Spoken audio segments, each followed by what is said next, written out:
रमाइलो जीवनको सबैभन्दा बेस्ट ठाउँ र बेस्ट भिडियो सायद यो लाग्छ होइन। यो भनेको यो बबुल उड्ने होइन, यो सायद हामी बाल्यकाल हुँदाखेरि होइन पदमको त्यो के भन्छ त्यो दुधलाई होइन हामीले त्यो सानो यो गरेर फुकेर उडाउने गर्थ्यौँ होइन। सायद मेरा पनि अब बच्चाहरूले यस्तो गरेर हुर्कियो होला। म पनि सेम त्यही कन्डिसनमा हुर्केको होइन। यहाँ मलाई एकदम त्यो छुइरहेछ मेरो गाला हुँदै है, एकदम धेरै बबुल उडाउने क्या। तर यो चाहिँ कृत्रिम हो, बनाएर उडाउन खोजेको हो, यो बच्चाहरूको लागि हो।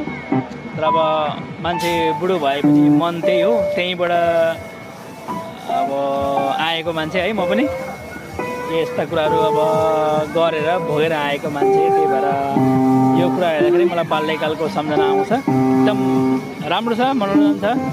अब सबै तपाईँहरू पनि युज गर्न सक्नुहुन्छ, के अरे यसलाई स्मरण गरेर चाहिँ मजा लिन सक्नुहुन्छ है। ल हेर्नु यहाँ बबुलहरू त म बच्चा भएको धेरै अब यहाँ उफ्रिन्थ्यो होला, तर म बुढो भएर होला खाइस उफ्रेको छुइनँ। ल त्यति नै हो। यो चाहिँ भनेको यो मान्छे हिँड्दाखेरि गिटार बज्ने हो, आफूले धुन अनुसार बजाउन सकिन्छ। जसलाई थाहा छ धुनहरू यो बजाउन सकिन्छ है, त्यो पाइलाले बजाउने हो। जस्तै हामीले अब 1 2 3 भन्नेमा गानामा गऱ्यो भने यहाँ मिल्छ। हामीले पाइला गरेर राम्रो छ यो, हामीले थिचे अनुसार त्यहाँ बज्ने हो नि त।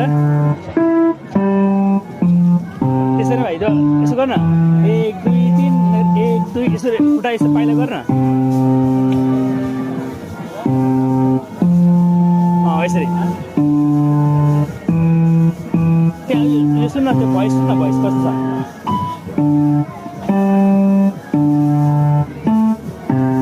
ल म पनि हल्का यहाँ यसमा यो गिटारमा मनोरञ्जन गर्छु। ल है त साथी, लेट्स इन्जोय है।